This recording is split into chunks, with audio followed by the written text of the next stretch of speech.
Hello everyone, ಇದು ನನ್ನ ಮಗನ ಬರ್ತ್ಡೇ ದಿನದ ವ್ಲಾಗ್ ಆಗಿರುತ್ತೆ. ಸೊ ತುಂಬಾ ಲೇಟಾಗಿ ಪೋಸ್ಟ್ ಮಾಡ್ತಾ ಇದ್ದೀನಿ. ನನ್ನ ಮಗನಿಗೆ ಹರಕೆ ಇತ್ತು ಅಂತ ಹೇಳಿ ಹೊಳೆ ಆಂಜನೇಯ ಸ್ವಾಮಿಗೆ ಅಭಿಷೇಕ ಪೂಜೆ ಎಲ್ಲ ಮಾಡಿಸಿದ್ವಿ. ಸೊ ನನ್ನ ಮಗನಿಗೆ ಸ್ವಲ್ಪ ಹುಷಾರಿರಲಿಲ್ಲ, ಆ ಕಾರಣಕ್ಕೆ ನಾವು ರೆಸಾರ್ಟ್ಗೆ ಹೋಗಲಿಲ್ಲ.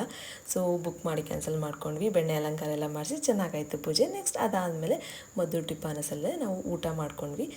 ಟಿಫನ್ ಮಾಡಿದ್ವಿ. ಸೊ ಹೊಳೆ ಆಂಜನೇಯ ಸ್ವಾಮಿ ಮದ್ದೂರಲ್ಲಿರೋ ಆ ಸ್ವಾಮಿ ಹತ್ರ ನಾವು ಏನು ಕೇಳ್ಕೊಂಡ್ರು ಫುಲ್ಫಿಲ್ ಆಗುತ್ತೆ ಅನ್ನೋ ನಂಬಿಕೆ. ಸೊ ಅದು ನನಗೆ ತುಂಬಾ ಇಷ್ಟವಾಗಿದೆ. ಅದಾದಮೇಲೆ ಮನೆಗೆ ಬಂದ್ವಿ. ನನ್ನ ಹಸ್ಬೆಂಡ್ ಮನೆಗೆ ಬಂದು ಮೇಕ್ ಓವರ್ ಆಗ್ತಿದ್ದೀನಿ. ಸೊ ನೈಟ್ ಡಿನ್ನರ್ಗೆ ಹೋಗಿ ಕೇಕ್ ಕಟ್ಟಿಂಗ್ ಇತ್ತು ಆದ್ದರಿಂದ. ಸೊ ಇದಾಗಿತ್ತು ನನ್ನ ಔಟ್ಫಿಟ್. ಇದು ಓನ್ಲಿ ಜೀನ್ಸ್ ಮತ್ತು ಪ್ಯಾಂಟ್ ಕೂಡ, ಟಾಪ್ ಕೂಡ. ಸೊ ಇದು ನಿಮ್ಗೆ ಏನಾದರೂ ಲಿಂಕ್ ಬೇಕಂದರೆ ಲಿಂಕ್ ಅಂತ ಕಮೆಂಟ್ ಮಾಡಿ, ನಾನು ಪ್ರೊವೈಡ್ ಮಾಡ್ತೀನಿ. ಸೊ ನಾವು ಹೊರಟಿದ್ದೀವಿ, ಎಂಪ್ರೋಗೆ ಬಂದ್ವಿ.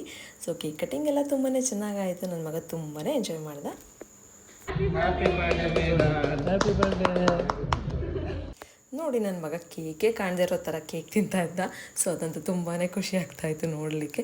ಸೊ ಫುಡ್ ಎಲ್ಲ ಚೆನ್ನಾಗಿತ್ತು, ತುಂಬಾ ಎಂಜಾಯ್ ಮಾಡಿದ್ವಿ. ಇದಾಗಿತ್ತು ಇವತ್ತಿನ ವ್ಲಾಗ್.